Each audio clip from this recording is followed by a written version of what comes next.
Thank you for the cross, Lord.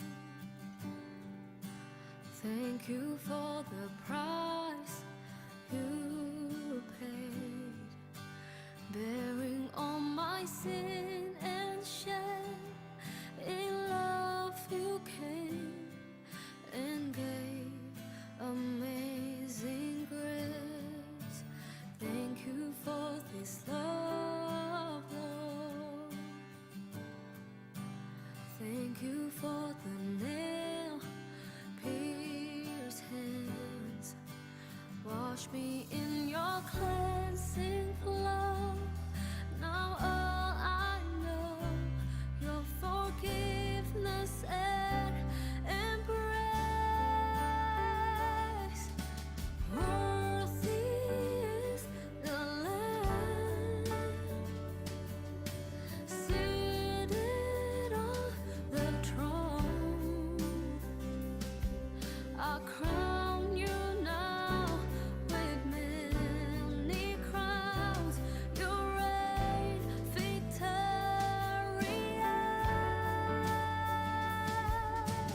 high and lifted up. Jesus, Son of God, the darling of heaven crucified. Worthy is the Lamb. Worthy is the Lamb. Thank you for the cross, Lord. Thank you for the price you paid, bearing all my sin and shame. In love you came and gave amazing grace. Thank you for this love, Lord. Thank you for the nail-pierced hands.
kasih karuniamu.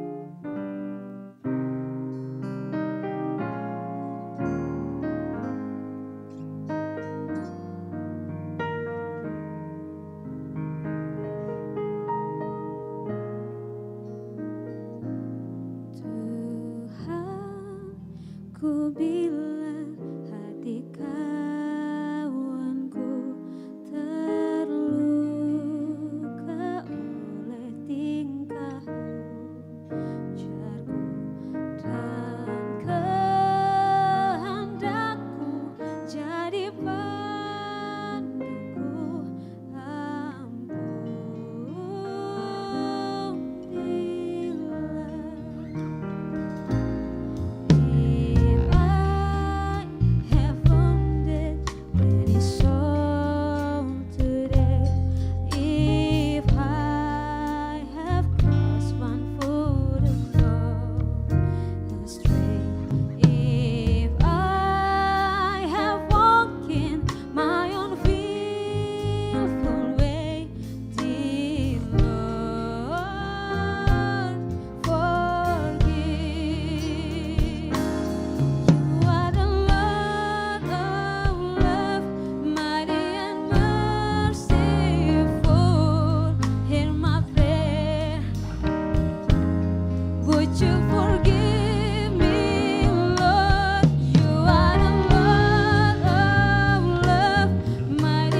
Puji nama Tuhan, shalom. Shalom. Sekali lagi shalom. Shalom. Semua karena penyertaan Tuhan kita bisa ada sampai hari ini, amin. Yang merasakan sukacita selama seminggu ini boleh lambaikan tangannya. Haleluya. Haleluya. Kita akan segera memulaikan ibadah kita, tapi sebelum dari itu saya undang kita untuk bangkit berdiri. Kita akan satu dalam doa, kita berdoa. Allah Bapa kami dalam kerjaan surga, terima kasih Tuhan atas kasih penyertaan-Mu yang selalu nyata dan baru dalam kehidupan kami Tuhan. Semua karena anugerah-Mu Tuhan kami bisa ada sampai hari ini. Tuhan, ini kami segenap anak-anak-Mu Tuhan, kami datang Tuhan ingin memuji memuliakan nama-Mu. Berkati ibadah ini Tuhan, biarlah kuasa-Mu Tuhan bertata di setiap hati kami. Inilah menjadi doa kami Tuhan. Kami ingin bersorak bagi nama-Mu, yang siap bersorak dan memuliakan nama Tuhan sama-sama katakan. Amin. Mari berikan sorak-sorai bagi Tuhan kita yang terbesar dan termulia. Amin. Kau terbesar dan mulia, ajaib semua perbuatan-Mu. Kau terbesar dan mulia, biarlah semua memuji-Mu. Biarlah semua memuji memuliakan nama-Mu Tuhan. Amin.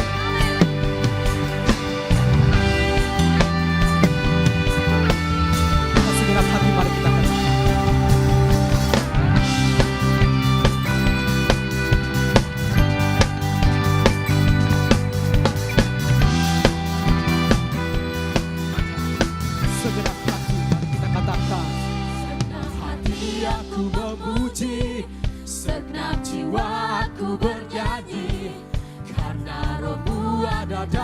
dalamku. Tuhan, Ku angkat tanganku, ku angkat tanganku memuji, ku angkat suara dan bernyanyi, karena Roh-Mu ada dalamku. Tuhan, Mari menari bagi Tuhan, dari memuji, ungkapkan sukacita di hati. Kau terbesar, Kau terbesar dan mulia. Ajaib semua perbuatanmu. Kau terbesar, Kau terbesar dan mulia. Biarlah semua memujimu. Biarlah semua memuji memuliakan nama-Mu Tuhan, sebab Engkau Allah yang terbesar dan termulia. Amin.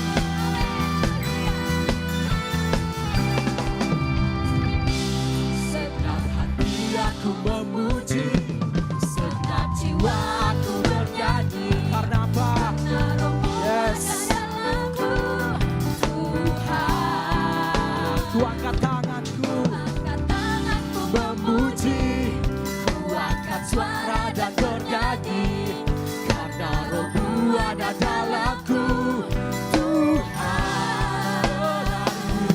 mari berdari memuji, ungkapkan sukacita di hati. Kau terbesar, Kau terbesar dan mulia. Amin. Ajaib semua perbuatanmu. Kau terbesar, yes, dan mulia. Biarlah semua memujimu. Biarlah semua memuji, memuliakan nama-Mu Tuhan, sebab Engkau Raja yang hidup, Yesus yang layak disembah. Amin. Yes.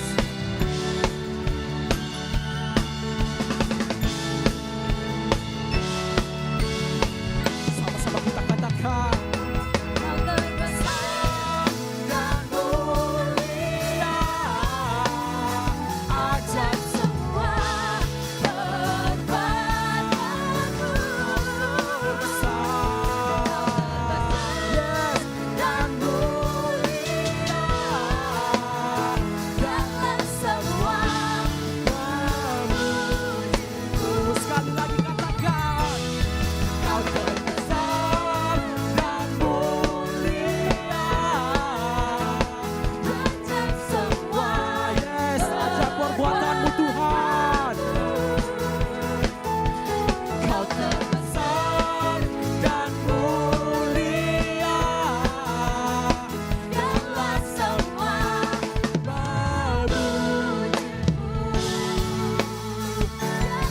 Semua, yes, lagi katakan, biarlah semua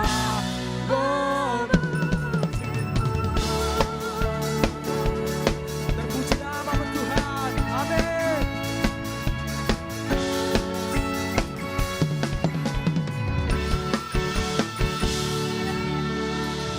Kita yang semua yang hadir pada sore hari ini, kita berkemenangan dalam Kristus. Amin. Mari sama-sama kita serukan.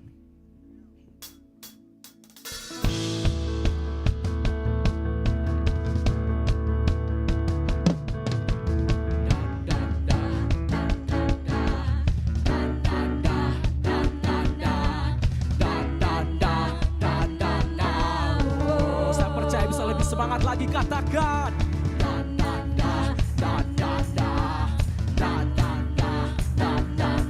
Yes.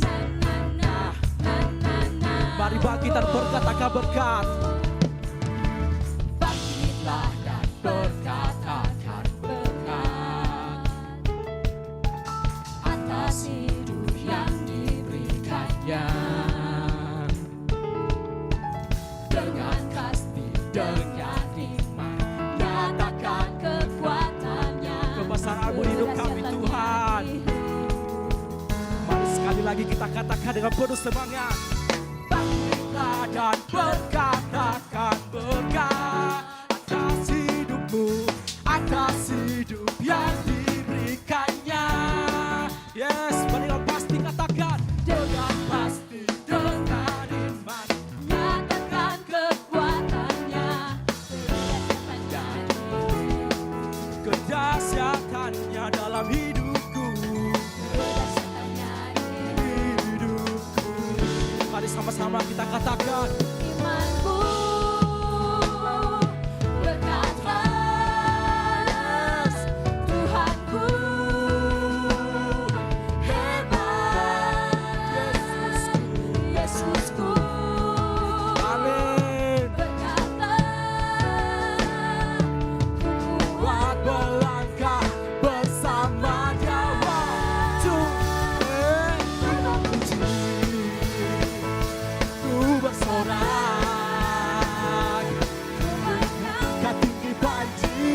Sama-sama kita serukan.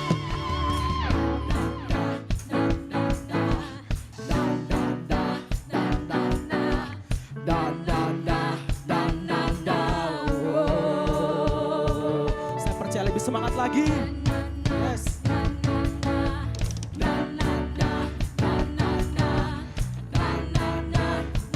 Sambil bertepuk tangan atas kepala katakan.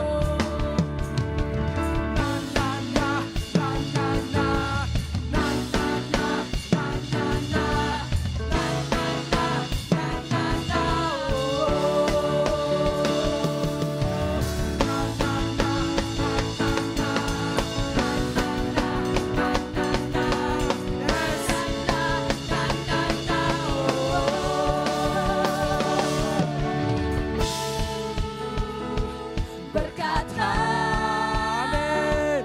Tuhanku Yes. hebat, Yesusku berkata, ku kuat melangkah bersama Dia. One, two, three. Yeah. Ku memuji, ku bersorak, mengangkat tinggi panjinya, panji kemenangannya. Ku bernyanyi, haleluya. Amin. Ku mengangkat tinggi panjinya, panji kemenangan. Ku menang, ku menang. Sekali lagi katakan.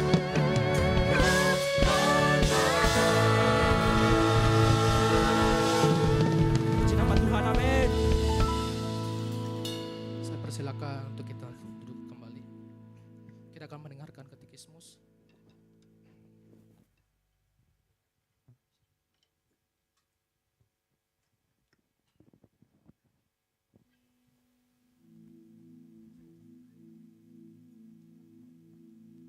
Shalom.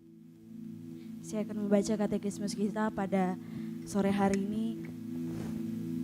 Untuk sepanjang minggu ini ke depan, katekismus apa arti dari kanon? Kanon berarti sebatang tongkat kayu, pengukur atau penggaris. Atau buka kurung tutup kurung, ruler. Pada zaman Yunani, pra-Kristen, kata kanon sudah dipakai dengan arti kiasan atau metafor. Misalnya untuk menggambarkan standar di dalam etika, seni, literatur, dan sebagainya. Oleh sebab itu, kanon dipahami sebagai standar atau norma. Secara teologis, istilah kanon dimengerti sebagai pemberi garis atau aturan. Ruler dari kata rule yang artinya aturan iman standar. Dalam hubungannya dengan Alkitab, kata kanon dipakai oleh Athanasius, buka kurung 350 meter, untuk menunjukkan pada sebuah kitab yang dikenal dan diterima gereja sebagai firman Allah. Terima kasih.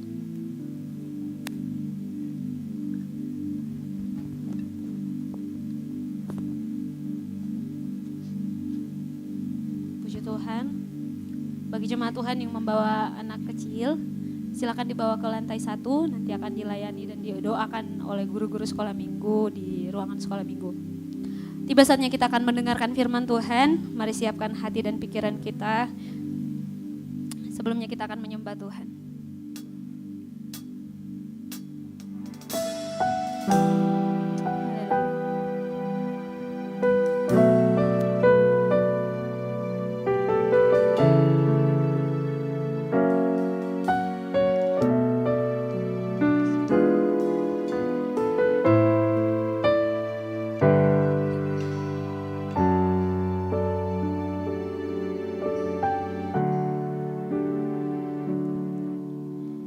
bawaku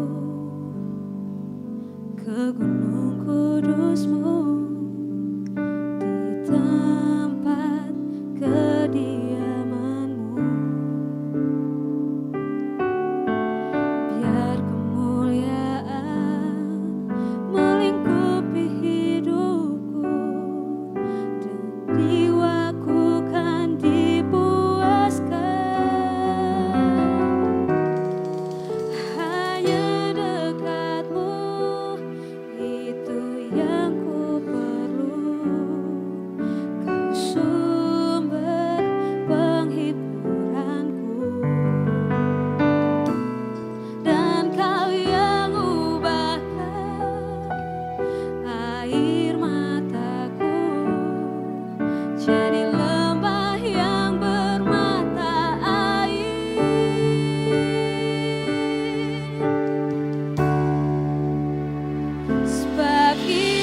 Ku memujimu, Engkau Allahku, mulutku kan selalu pujimu dan angkat tangan sembahmu, tinggikan namamu, Yesus, kemuliaan bagimu.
Raja segala raja, mulia namamu Tuhan. Karena kebesaran-Mu Tuhan, karena kasih-Mu, kami menikmati hidup kami dalam perlindungan Tuhan. Kami mau memuji Engkau Tuhan, mau bersorak bagi Engkau. Yesus, kasih Tuhan. Sebab itu ku memuji-Mu, Engkau Allahku, mulutku kan selalu puji-Mu dan angkat tangan sembah-Mu, tinggikan nama-Mu, Yesus, kemuliaan bagi-Mu. Cuma Tuhan, bangkit berdiri sama-sama. Itu ku memuji-Mu. Mari sambil angkat tanganmu di hadapan Tuhan. Dia layak kita sembah, Dia layak menerima pujian kita. Amin. Dan angkat tangan sembah-Mu, tinggikan nama-Mu, Yesus, kemuliaan bagi-Mu.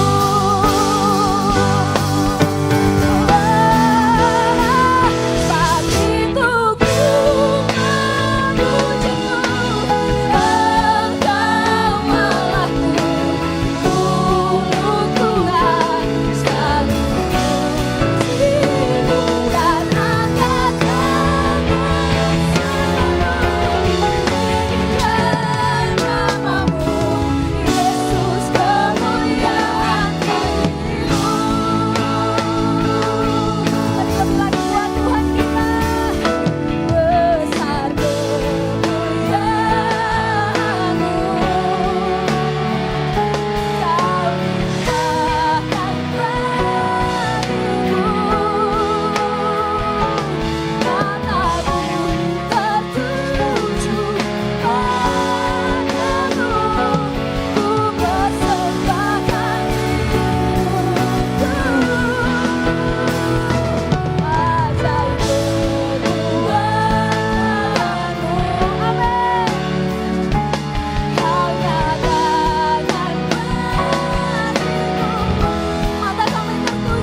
Yesus kau kemuliaan. Yesus kau kemuliaan. Sekali lagi dengan iman kita nyanyikan pujian. Di Yesus kau kemuliaan. Mari berikan tepuk tangan dan sorak-sorai yang meriah bagi Tuhan kita. Kami mengucap syukur untuk kehidupan yang Tuhan berikan kepada kami. Kematian-Mu di kayu salib memberikan kehidupan yang baru bagi setiap kami. Kami sudah mengungkapkan isi hati kami melalui pujian kami, penyembahan kami. Sekarang kami akan berdiam, membuka hati dan pikiran kami untuk kami mendengarkan isi hati Tuhan. Berbicara kepada setiap kami, biar kiranya firman Tuhan yang lebih tajam dari pedang bermata dua manapun yang akan menyentuh hati dan pikiran kami. Supaya ketika firman Tuhan disampaikan, sembuhkan yang sakit. Ketika firman Tuhan disampaikan, beri jalan keluar bagi yang sedang menghadapi permasalahan. Dan melalui firman Tuhan, tegur kami, didik kami, supaya langkah kaki kami mengikuti apa kata firman Tuhan. Terima kasih Tuhan, kami mengucap syukur dan kami akan siap untuk mendengarkan firman Tuhan. Dalam nama Tuhan, Yesus Kristus. Haleluya. Amin. Silakan duduk.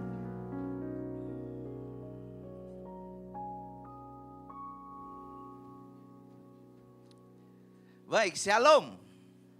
Sekali lagi shalom. Untuk beberapa waktu ke depan saya mau saudara tersenyum kepada saya karena kita akan belajar sebuah firman Tuhan yang mungkin kita nggak akan suka dengar, tapi ini firman Tuhan. Haleluya. Ya.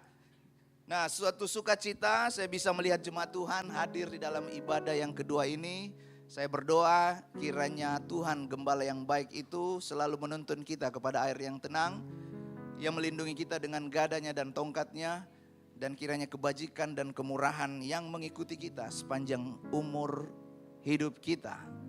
Tolong slide-nya yang pertama. Penderitaan adalah sebuah kata yang tidak disukai oleh setiap orang.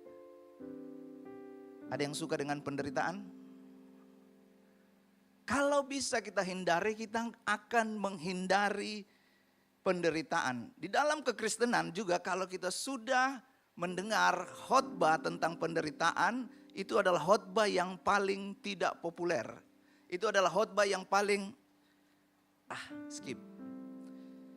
Secara naluri setiap orang ingin menghindari penderitaan dengan berbagai cara. Padahal penderitaan dalam skala tertentu justru sebuah metode untuk mendapatkan hasil yang baik. No pain, no gain. Siapa yang ikut gym? Ada yang ikut gym di tempat ini yang hadir? Kalau orang ikut gym, dia mau membentuk otot tubuhnya. Lalu dia panggil seorang PT, personal trainer. Personal trainer itu tidak untuk menyenangkan kehidupanmu, percayalah. Personal trainer itu tugasnya dia akan memberitahu sesuatu yang diajarkan berulang-ulang, berhari-hari, berminggu-minggu, berbulan-bulan, bahkan mungkin sampai bertahun-tahun.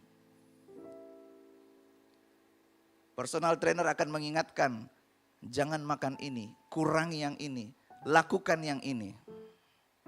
Itu menjadi tidak menyenangkan. Tapi kita membayar. Orang itu memberikan kesusahan, penderitaan kepada kita, tapi dibayar. Sekarang, waktu kita datang ke gereja ini, kita mau membentuk otot rohani kita. Tetapi persoalannya, kita mendengarkan firman Tuhan yang sama, kita dengar dari sound system yang sama, kita melihat hal yang sama di depan ini, tetapi mengapa waktu kita balik kita punya pertumbuhan rohani yang berbeda-beda?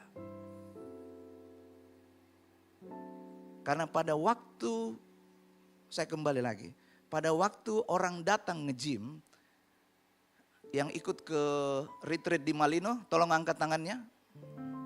Yang ikut retreat waktu di Malino. Pasti ingat cerita tentang, saya kasih ilustrasi tentang Yudis dan Putra. Karena ada yang datang, dia ikut nge-gym supaya dia bisa makan sembarangan. Oh, kalau saya ikut nge-gym kan bisa makan coto ini malam-malam. Saya ikut nge-gym, oh supaya saya bisa tidur begadang ini, kan nanti saya nge-gym lagi. Tetapi ada yang nge-gym, berolahraga supaya kehidupannya, pola hidupnya itu diubah. Demikian juga waktu kita datang ke gereja, ketika kita mendengarkan firman Tuhan, apakah kita mengizinkan firman Tuhan itu untuk mengubah cara berpikir kita? Seperti Roma pasal yang ke-12 ayatnya yang kedua. Biarkanlah Allah mengubah pribadimu. Tolong tampilkan slide yang berikutnya.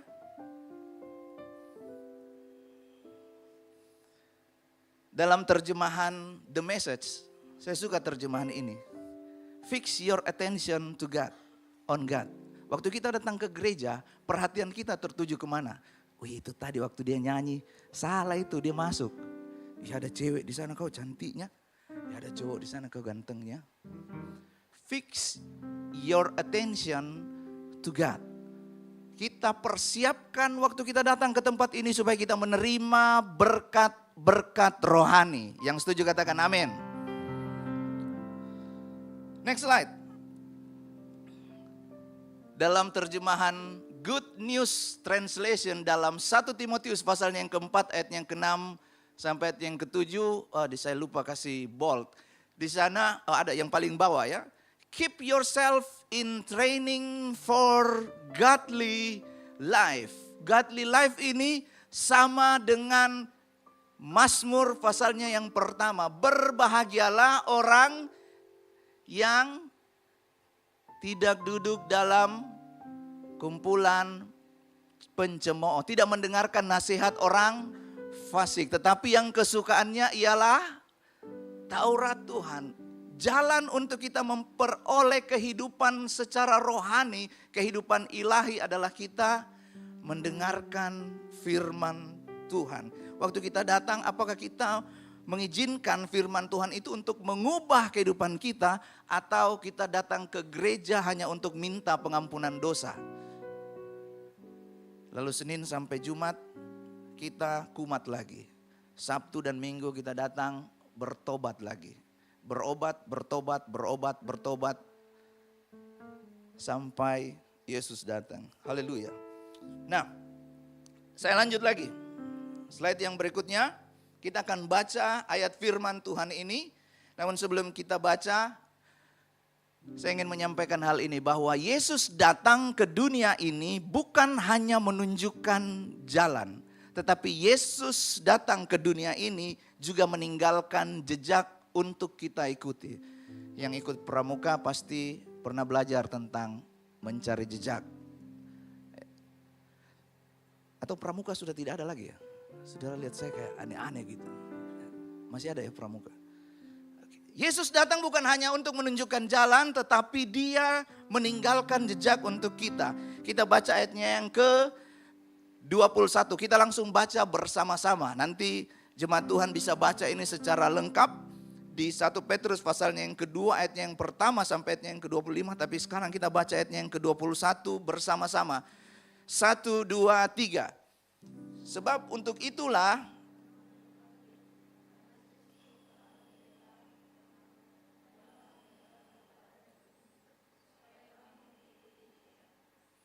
mungkin karena ada kata menderita, suaranya pelan sekali. Tapi tadi saya dengar menyanyi keras-keras suara. Ayo kita baca satu kali sama-sama dengan suara yang nyaring. 1, 2, 3. Sebab untuk itulah kamu dipanggil, karena Kristus pun telah menderita, meninggalkan teladan bagimu, supaya, coba korek yang di sebelahnya, ikuti jejaknya. Kita akan mengikuti jejak Yesus. Coba korek yang di sebelahnya, kasih tahu yang di sebelah kiri kanannya. Kita datang ke tempat ini untuk kita belajar mengikuti jejak Yesus Kristus. Haleluya. Nah, judul sharing saya pada sore hari ini adalah meneladani keteguhan Kristus. Slide yang berikutnya. meneladani keteguhan Kristus. Nah, kita harus belajar konteks dari penderitaan ini. Yang paling penting, penderitaan itu bukan karena kebodohan. Bukan karena kesalahan sendiri. Karena apa yang kita lakukan, itu juga yang akan kita peroleh hasilnya. Saya sudah pernah sampaikan di sini, bahwa apa yang kita isi, apa yang kita tabur di dalam kehidupan kita, itu juga yang akan kita tuai di masa depan. Penderitaan adalah hal yang jika mungkin dihindari oleh semua orang. Namun Yesus mengajarkan bahwa penderitaan adalah bagian dari hidup yang harus dihadapi. Katakan sama-sama, harus dihadapi. Harus dilewati. Karena banyak orang yang menghadapi penderitaan tapi dia tinggal di dalam penderitaan. Biar saya suka penderitaan. Nggak ada orang yang suka. Kita berjalan sampai kepada tujuan yang Yesus mau dalam kehidupan kita. Slide berikutnya.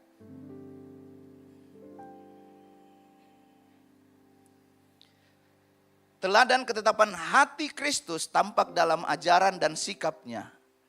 Teladan keteguhan Kristus yang pertama adalah teguh menghadapi penderitaan. Katakan dulu sama-sama, teguh menghadapi penderitaan.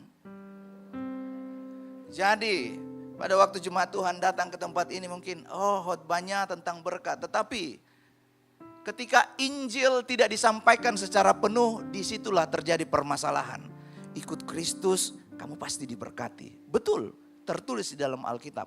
Tetapi kita sudah baca tadi, bahwa untuk itulah saya dan saudara dipanggil untuk mengikuti teladan dan jejaknya.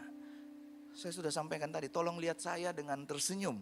Karena khotbah tentang penderitaan saya pun waktu, ini tidak menyenangkan untuk yang berkhotbah. Tidak menyenangkan juga untuk yang dikhotbahi. Tolong tersenyum ya, tolong. Ya, jadi meneladani keteguhan Kristus, teguh menghadapi penderitaan. Siapa yang sering ke Toraja naik motor?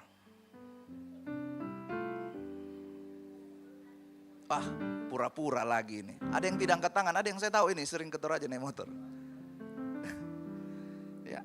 Waktu kita pergi mau ke Toraja, kita tahu rutenya, jalannya. Kapan kita harus belok, kapan kita lurus. Kapan belok ke kiri, kapan belok ke kanan. Tujuannya adalah ke Toraja. Kalau kita berjalan menuju ke sebuah tujuan, maka kita harus tahu rutenya. Tujuan orang percaya adalah keserupaan dengan Kristus. Rutenya, jalannya yang kita akan pelajari ini adalah kita mengikuti jejak yang Yesus tinggalkan melalui penderitaannya. Kayaknya gak enak sekali. Untuk yang muda, di Fusion Ground kemarin kita sudah belajar satu hal yang sangat menghebohkan menurut saya ya. Kita belajar tentang what the Bible say about relationship, pacaran. Dan saya tis sedikit ya, di dalam Alkitab tidak ada tertulis tentang kata pacaran. Tetapi ada hal yang pertama yang sangat penting yang disampaikan oleh Pastor Ezra. Pacaran zaman now itu harus dimulai dengan hubungan yang berlawanan jenis. Pacaran zaman now itu harus dimulai dengan memastikan bahwa kita tidak sejenis. Hubungannya bukan hubungan yang sama. Ya, saya tidak perlu cerita panjang di sini, tapi kita sudah tahu bahwa ada beberapa negara yang sudah mengizinkan bahwa kalau gereja tidak memberkati pemberkatan nikah sejenis, gereja itu ditutup. Gereja itu akan dimasukkan ke penjara, pendetanya akan dimasukkan ke penjara. Lalu yang berikutnya kita belajar kemarin waktu di Fusion Ground, kalau sudah ada ketertarikan, kalau sudah ada rasa suka, masuklah pada sebuah jenjang yang namanya pengenalan. Banyak-banyaklah bertanya, banyak-banyaklah cari tahu, lihat baik-baik, kenal baik-baik. Oh, kalau dia marah, ternyata kata-katanya itu jahat. Oh, kalau dia lagi baik-baik, kata-katanya itu baik. Kenal dia baik-baik, dan fase yang selanjutnya, saya rasa cukup sampai segini. Kalau teman-teman mau belajar tentang what the Bible say about relationship, silakan join di Fusion, di ground masing-masing. Ada teman-teman yang kita bisa gabung, bisa bertanya untuk kita bisa bergabung di dalam ground. Karena di ground itu kita belajar tentang firman Tuhan. Saya ingat zaman dulu kalau kita tulis surat cinta zaman dulu ya. Terus kita pakai ayat Alkitab. Aku bersyukur kepada Allah setiap kali aku mengingat kamu. Itu ada di dalam Alkitab. Di dalam Filipi 1 ayat yang ketiga. Awas kalau ada yang tulis nanti ini.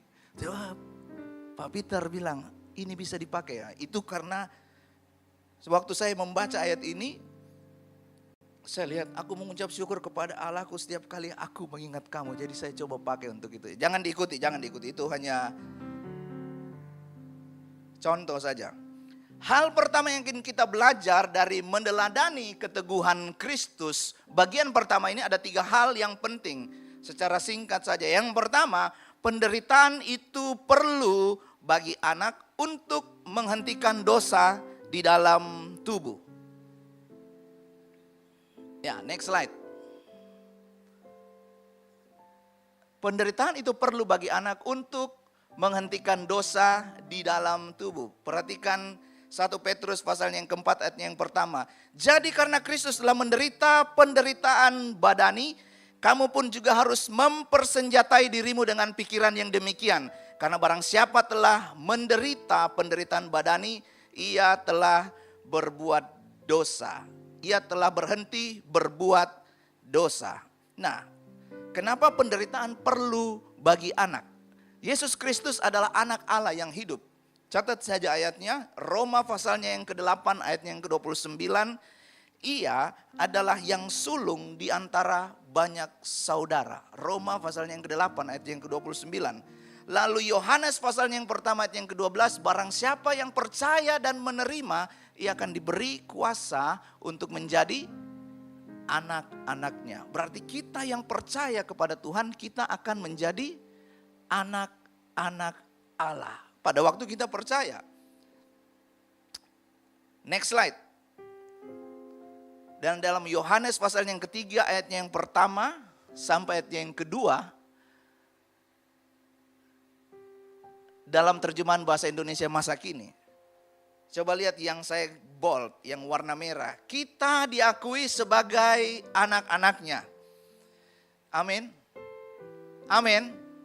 Kita diakui sebagai anak-anaknya. Tetapi ayatnya yang kedua perhatikan. Tetapi keadaan kita nanti belum jelas. Maksudnya di sini bukan pada akhir ketika kehidupan kita berakhir. Tetapi keadaan kita selama di dunia ini.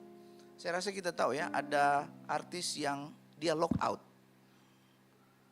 Dia keluar meninggalkan Yesus, meninggalkan pengakuan Allah. Yang mengakui ini bukan manusia. Yang mengakui ini adalah Allah sendiri. Kita diakui oleh Allah. Jadi pesan firman Tuhan pada sore hari ini, barang siapa yang sudah percaya dan menerima Yesus Kristus sebagai Tuhan, kita diakui. Dan jangan buang pengakuan Allah itu dengan posisi, jabatan, jodoh, harta, kekayaan, atau yang lain-lain. Amin. Amin. Pemimpin rohani tidak akan selalu bersama-sama dengan setiap kita. Mentor rohani tidak selalu ada. Pada saat kita akan mengambil keputusan-keputusan besar, yang terbaik setelah kita berdoa adalah bertanyalah. Minta pendapat, pandangan dari orang-orang yang kita percayai. Supaya setiap langkah kita mengikuti jejak Kristus. Minggu lalu secara singkat, penderitaan itu akan menyingkapkan siapa kita yang sebenarnya. Pastor Esra menyampaikan Kalau di dalam hidup ini engkau menderita, itu bukan berarti waktu dalam kehidupan ini kita merasakan penderitaan. Itu bukan berarti engkau tidak diberkati Tuhan. Karena biasanya kita mendengarkan kesaksian, khotbah, atau apa yang kita baca, itu diberkati Tuhan, itu identik dengan tidak adanya penderitaan.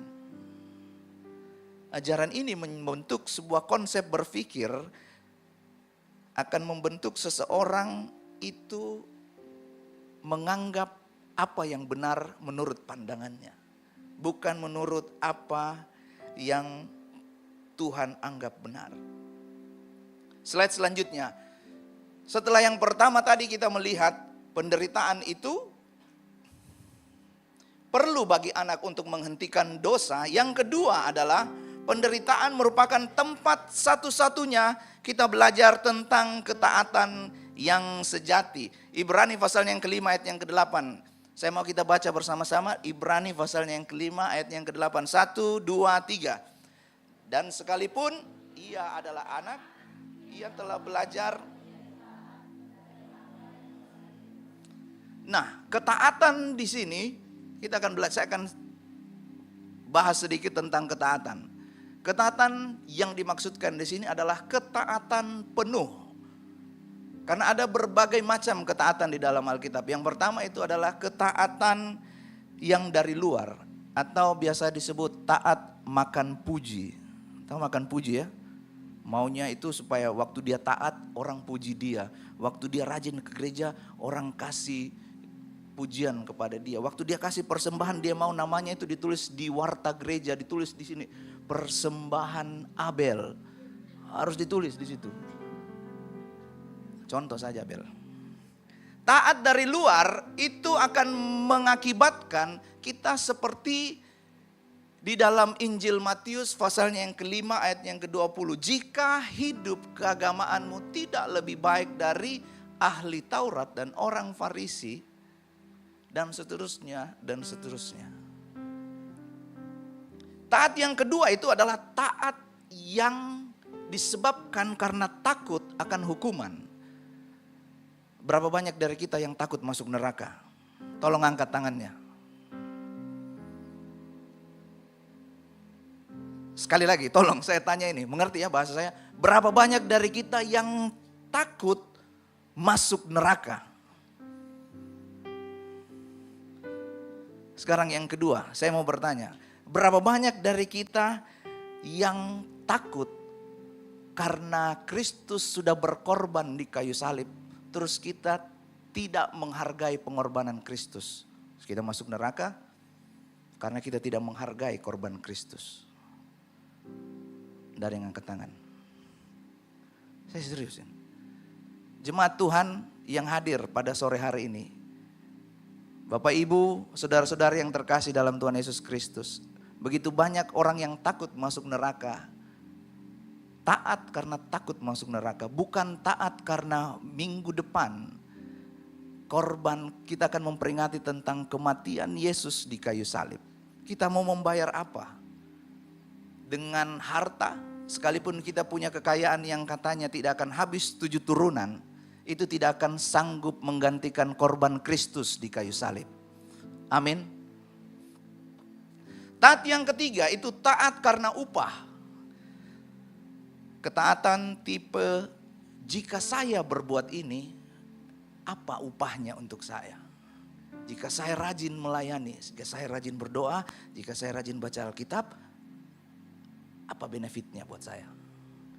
Ketaatan yang keempat itu taat karena suka atau selera. Oh, saya suka itu kalau pendeta ini yang khotbah. Kalau Peterson Tampasoro, siapa itu ya? Saya kurang kenal dia. Tapi kita harus taat seperti apa yang diajarkan oleh Abraham. Ibrani pasalnya yang ke-11 ayat yang ke-17 sampai ke-19. Next slide. Karena iman maka Abraham tatkala ia dicobai mempersembahkan Ishak, ia yang telah menerima janji itu rela mempersembahkan anaknya yang tunggal, walaupun kepadanya telah dikatakan keturunan yang berasal dari Ishak lah yang akan disebut. keturunanmu. Ayat yang ke-19 kita baca bersama-sama dengan suara nyaring. 1, 2, 3.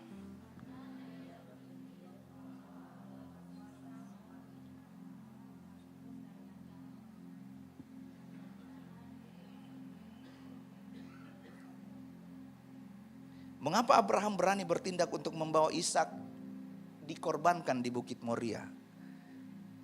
Karena Abraham berpikir, seringkali bukan orang Kristen tidak taat kepada firman Tuhan, tetapi karena ketika firman Tuhan disampaikan, orang Kristen enggak mendengarnya dan tidak taruh di dalam pikirannya. Abraham berpikir, oh saya ingat dulu Tuhan kasih keluar saya dari Ur Kasdim. Tujuannya saya nggak tahu. Tapi Tuhan berjanji, saya akan memberikan tanah perjanjian kepadamu. Daripadamu akan lahir sebuah bangsa. Tahu apa yang terjadi sama Abraham? So tua ngana sayang. Alkitab tulis di dalam Ibrani, sudah mati pucuk. Tetapi Abraham ingat, karena apa yang kita masukkan ke dalam pikiran kita, kalau kita nggak dengar, maka yang terjadi adalah, tolong slide berikutnya. Terkadang orang percaya tidak taat dengan firman Tuhan. Bukan orang percaya tidak taat karena dengan janji Tuhan. Tetapi ketika firman Tuhan disampaikan, orang Kristen, orang percaya nggak mendengar, tidak masuk di dalam pikirannya. Tapi apa yang paling di bawah? Latah untuk bilang, ada amin? Amin. Padahal saya nggak mengerti apa itu tadi. Amin apa ini? Dia barusan datang dari luar, tiba-tiba pendetanya tanya, ada amin? Amin. Haleluya. Padahal dia nggak tahu apa tadi yang disampaikan. Dia mungkin sibuk lagi lihat handphone. Dia mungkin sibuk lagi yang lain-lain. Tetapi ketaatan yang sejati, akhir zaman bilang begini, ciri manusia di akhir zaman, kita bisa lihat di dalam 2 Timotius itu, salah satunya adalah tidak berpikir panjang. Next slide. Yang ketiga, masih di bagian yang pertama. Penderitaan selalu melayani kemuliaan. 2 Korintus pasalnya yang keempat ayatnya yang ke-16 sampai yang ke-17. Sebab itu kami tidak tawar hati, tetapi meskipun manusia lahiriah kami semakin merosot, namun manusia batinia kami dibaharui dari hari ke hari. Sebab penderitaan ringan yang sekarang ini mengerjakan bagi kami kemuliaan kekal yang melebihi segala-galanya, jauh lebih besar daripada penderitaan kami.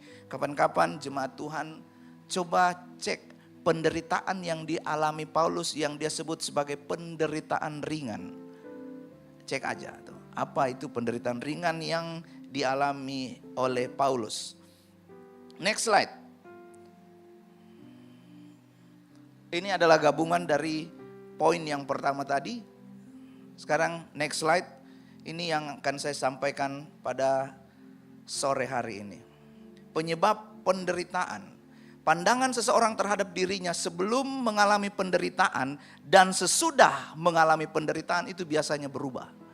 Kita mengetahui bahwa penderitaan itu bisa disebabkan karena dosa, kutuk, gaya hidup yang salah, atau kehendak Tuhan. Wah, kenapa ada kehendak Tuhan di dalam penderitaan? Kalau kita baca Matius pasalnya yang keempat ayatnya yang pertama, pencobaan di padang gurun itu dimulai dengan Roh membawa Yesus ke padang gurun untuk dicobai. Jadi ini yang kita bisa belajar dari Matius pasalnya yang keempat. Iblis tidak akan mencobai waktu kamu lagi kuat-kuatnya, lagi cinta-cintanya sama Tuhan. Waktu kamu lagi rajin berdoa, lagi rajin ke gereja, lagi rajin bersekutu dengan Tuhan. Tetapi pada waktu kamu lemah, tidak menjaga hubungan yang intim dengan Tuhan. Slide yang ke-14, slide berikutnya. Pemberitaan firman Tuhan yang hanya menyampaikan bahwa Tuhan tidak mau kita menderita akan mengakibatkan dan melahirkan generasi yang kerdil, yang mudah tersapu oleh arus dunia. Ikut Tuhan kok susah ya, menderita ya, tidak boleh tipu-tipu, tidak boleh bohong-bohong, tidak boleh melakukan yang bertentangan dengan firman Tuhan. Nah, saya tutup dengan hal ini. Tujuan dari penderitaan. Tujuan dari penderitaan di dalam Roma pasalnya yang kelima ayatnya yang ketiga sampai yang keenam, di sana sudah tertulis bahwa kita pun gembira di dalam penderitaan, sebab kita tahu bahwa penderitaan membuat orang menjadi tekun dan ketekunan akan membuat orang menjadi tahan uji. Kalau di gereja baru ditegur tiba-tiba dia izin cuti pelayanan. Di kantor kalau ditegur izin cuti, masih banyak yang lain. Tetapi kalau untuk Tuhan, ketika kita masuk di dalam pelayanan, ketika kita terlibat di dalam pelayanan, waktu kita ditegur, ketika kita dididik, ketika kita diberi masukan, itu sebenarnya untuk membangun kehidupan kita. Slide yang berikutnya. Next.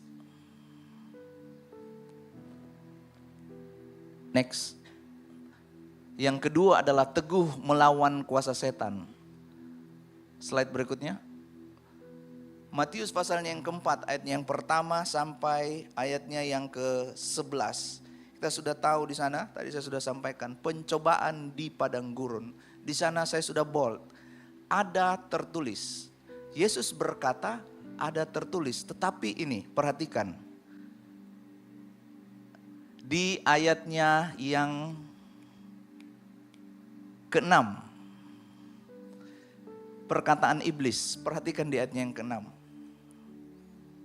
Lalu berkata kepadanya, siapa yang berkata ini? Iblis, jika engkau anak Allah jatuhkanlah dirimu ke bawah, sebab ada tertulis. Iblis juga tahu apa yang tertulis. Pertanyaannya kita, siapa yang tulis ini? Di mana tertulis? Masihkah kita rajin untuk membaca Alkitab? Rindu untuk membaca Alkitab? Tujuannya adalah supaya kita tahu mana yang asli, mana yang palsu. Alkitab itu adalah ajaran yang sejati. Mengapa kita harus membaca Alkitab? Slide berikutnya. Karena Alkitab itu memberikan kekuatan kepada setiap orang yang tidak berdaya. Alkitab itu memberikan terang di dalam dunia yang gelap ini. Dan yang terakhir, kapan Alkitab itu memberikan kekuatan berfungsi di dalam kehidupan kita adalah ketika kita mendengar dan melakukan.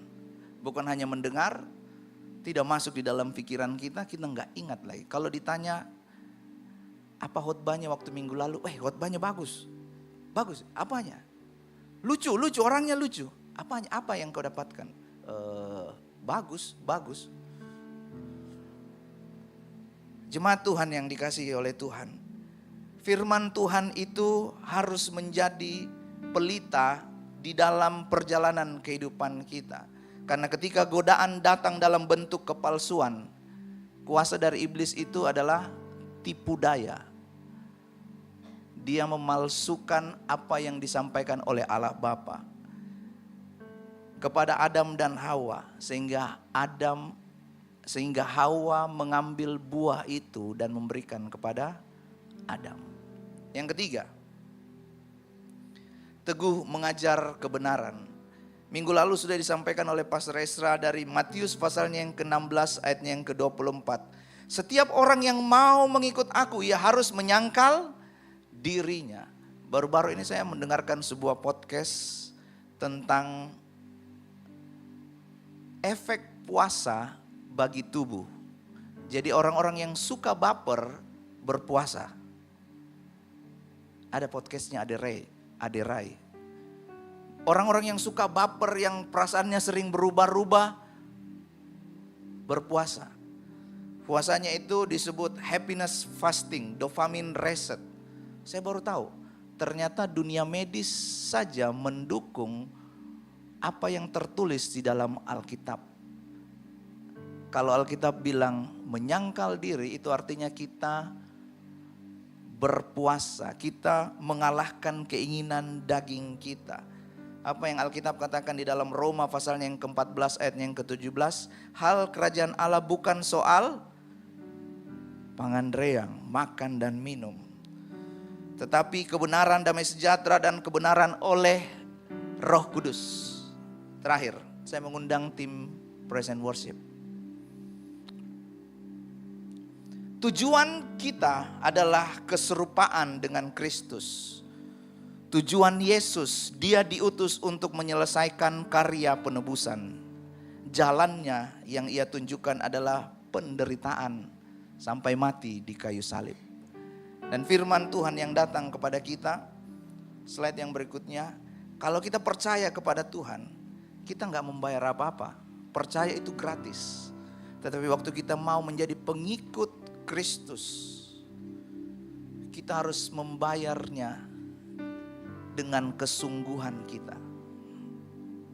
Ayat yang terakhir, Yakobus pasalnya yang pertama ayatnya yang ke-12. Saya mengundang kita semua bangkit berdiri dan kita baca ayat ini sama-sama. Yakobus 1 ayatnya yang ke-12. 1, 2, 3. Berbahagialah orang yang bertahan dalam pencobaan, sebab apabila ia sudah tahan uji, ia akan menerima mahkota kehidupan yang dijanjikan Allah kepada barang siapa. Apa yang kita bisa pelajari? Bahwa waktu seseorang tahan uji, contohnya Abel, dia yang tahan uji, yang terima mahkota itu bukan Anjar. Tidak bisa diwakili. Kalau kita berbicara mengenai penderitaan, oh enggak bisa. Saya terima mahkotanya saja ya, biar dia yang menderita, saya yang terima mahkotanya. Tidak bisa diwakili. Berbahagialah orang yang bertahan dalam pencobaan. Sebab apabila ia sudah tahan uji, siapa yang akan menerima? Orang yang sudah melewati penderitaan. Tundukkan kepala dan kita berdoa.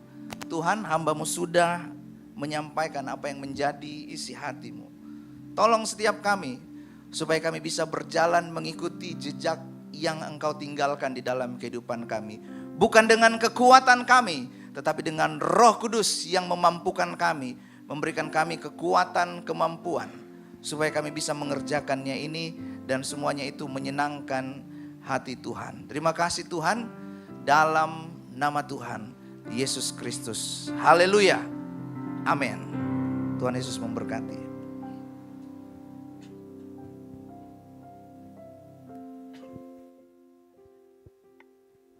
Jemaat silakan duduk. Yang merasa terberkati oleh firman Tuhan boleh lambaikan tangannya.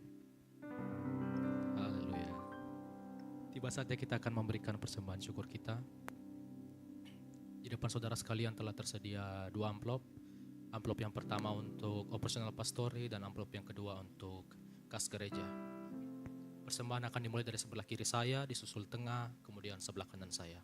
Tapi sebelum dari itu, mari saya undang kita satu dalam doa, kita berdoa. Allah Bapa kami dalam kerajaan surga, terima kasih Tuhan atas penyertaan-Mu dan kasih setia-Mu selalu nyata dalam kehidupan kami. Tuhan, kami telah selesai Tuhan mendengarkan sebagian kecil Tuhan dari sebagian kecil dari kebenaran firman-Mu. Kiranya apa yang diberitakan Tuhan dapat menjadi suluh pedoman dalam kehidupan kami. Berkati juga hamba-Mu Tuhan yang telah memberitakan firman-Mu. Kiranya semakin diberkati Tuhan dalam pelayanan, keluarga dan pekerjaannya. Tuhan, kami yakin dan sepakat Tuhan bahwa penyertaan-Mu, kasih setia-Mu Tuhan selalu nyata dan bawa dalam kehidupan kami. Oleh karena itu Tuhan, pada hari ini Tuhan kami ingin memberi dengan hati yang sukacita dan ikhlas Tuhan. Tuhan, ini menjadi doa kami, sama-sama percaya, mari sama-sama kita katakan. Amin. Amin.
katakan, Imanku berkata, Tuhanku hebat. Yesusku Berkata, ku kuat melangkah bersama Dia.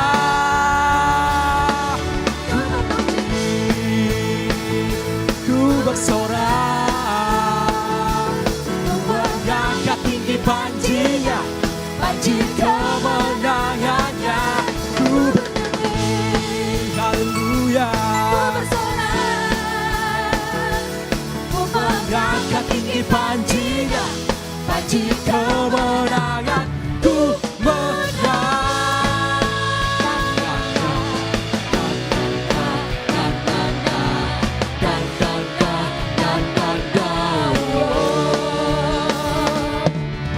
bangkitlah dan katakan berkat atas hidupmu. atas hidup yang diberikannya.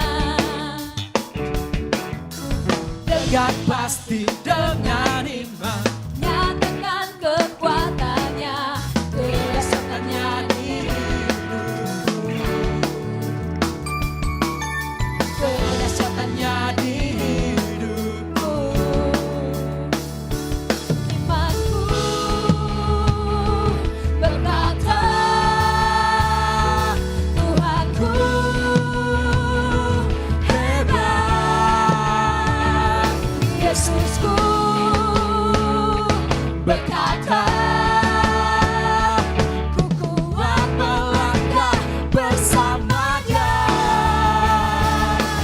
Ku memuji, ku bersorak, ku mengangkat tinggi panjinya, panji kemenangannya. ku bernyanyi, Haleluya. ku bersorak, ku Mengangkat tinggi panjinya, panji kemenangan.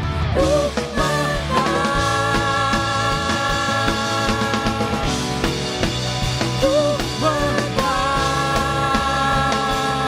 Sekali lagi katakan, ku menang.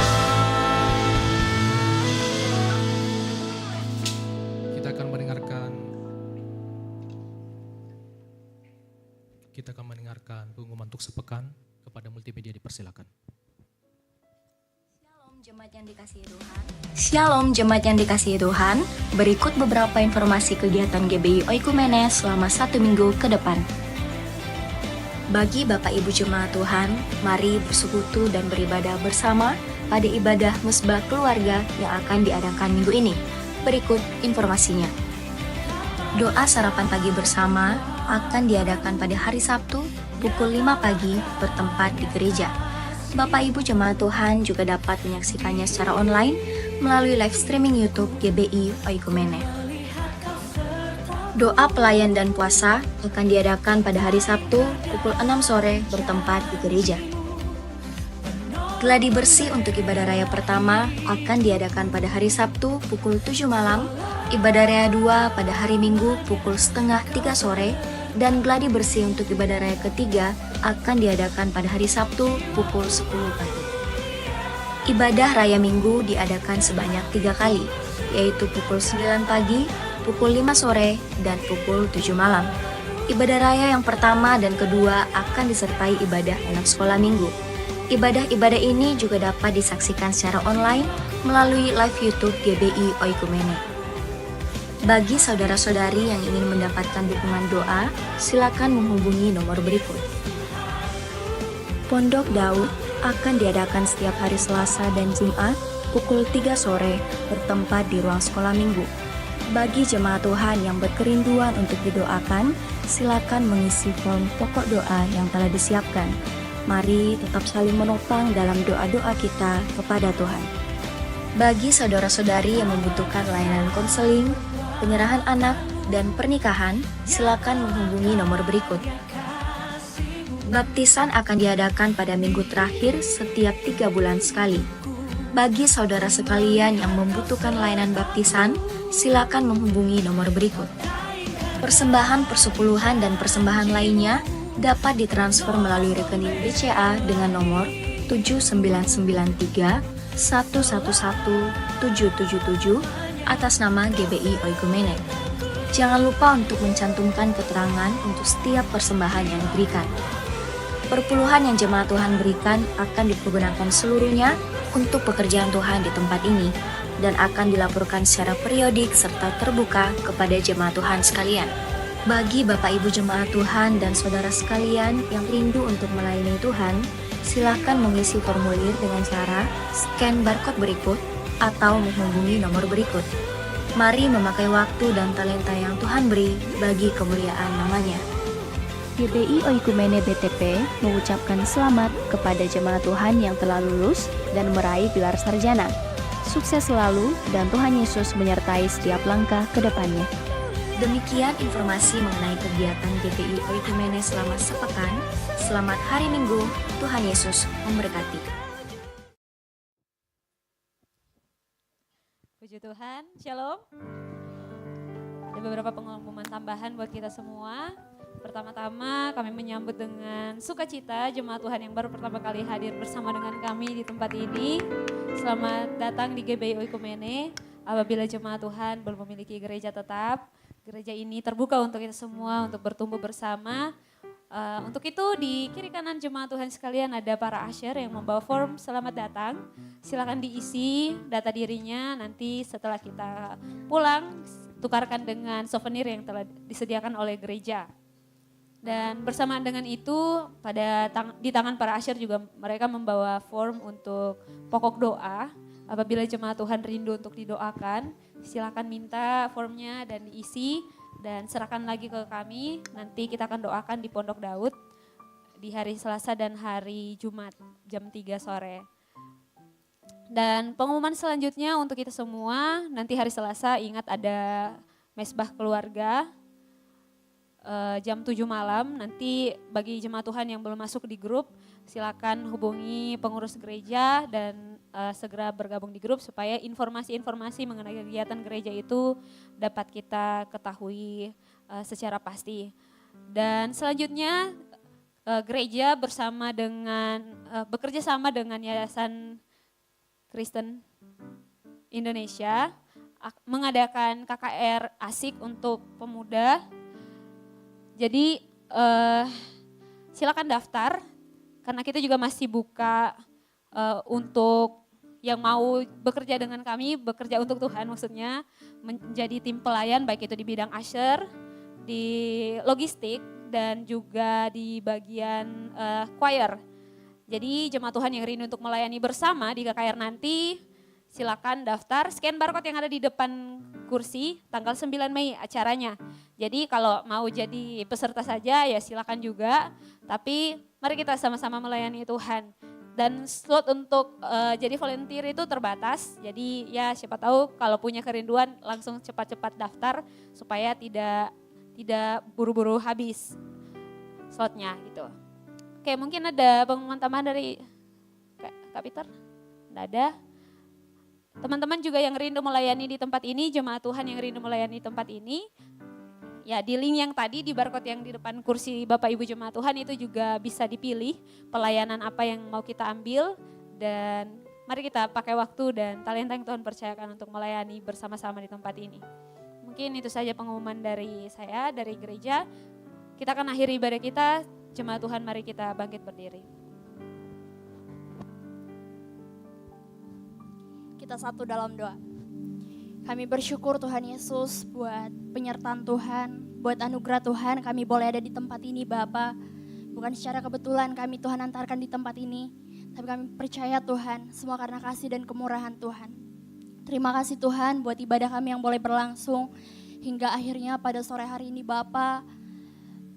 Tuhan Yesus, kami percaya Engkau yang hadir di tengah-tengah ibadah kami tadi. Kami percaya kami akan pulang tidak sama lagi ketika kami datang tadi. Terima kasih juga Tuhan Yesus buat firman-Mu yang boleh kami dengarkan. Biar firman-Mu itu tidak hanya tertanam begitu saja Tuhan, tapi kami rindu akan terus mengambil bagian, terus berbuah dalam kehidupan kami. Berkati juga hamba-Mu Tuhan Yesus yang boleh menyampaikan firman-Mu. Kami percaya Tuhan, biar semakin hari hamba-Mu semakin dipakai Tuhan, diberkati pelayanannya Tuhan, diberkati pekerjaannya. Kemana kaki hamba-Mu melangkah Tuhan, ada penyertaan Tuhan di sana. Terima kasih juga Tuhan Yesus, tak lupa kami berdoa buat setiap jemaat Tuhan yang boleh meluangkan waktu untuk beribadah di tempat ini Bapa. Biar setiap kami pulang dari tempat ini, hati kami semakin dikalibrasi lagi Tuhan. Biar kami bisa meyakini dan mengimani dalam kehidupan kami, bahwa sebesar apapun badai di depan kami Tuhan, kami percaya Tuhan akan selalu menolong kami. Kami percaya Tuhan yang berjalan di depan kami. Terima kasih Yesus, terima kasih Bapa. Berdoa juga Tuhan Yesus buat para anak-anak-Mu yang boleh mengambil pelayanan pada sore hari ini Tuhan. Biar semakin hari Tuhan, motivasi kami dibenarkan untuk melayani Tuhan. Ingatkan kami Tuhan ketika motivasi kami salah. Biar kami melayani hanya untuk kesenangan dan kemuliaan nama Tuhan saja. Terima kasih Tuhan Yesus. Tak lupa juga berdoa buat gereja-Mu di tempat ini Tuhan. Kami percaya Tuhan keberadaan gereja-Mu di tempat ini semakin hari semakin membawa jiwa datang pada Tuhan. Kami tahu Tuhan tidak secara kebetulan gereja ini berdiri di tempat ini Tuhan. Tapi karena kami tahu ada visi misi Tuhan yang akan kami kerjakan melalui gereja-Mu di tempat ini Tuhan Yesus. Berdoa buat Ibu Gembala kami di tempat ini Tuhan. Dalam masa tuanya, biar Ibu Gembala kami merasakan sukacita sorgawi Tuhan. Anak cucunya diberkati Tuhan. Kehidupannya selalu dilampaui rasa syukur dan selalu dilampaui berkat daripada Tuhan. Berdoa juga Tuhan Yesus buat mentor rohani kami di tempat ini. Pastor Esra beserta dengan istrinya Tuhan Yesus. Kami berdoa buat kehidupannya Tuhan. Buat visi misinya Tuhan. Buat pelayanan pekerjaannya Tuhan.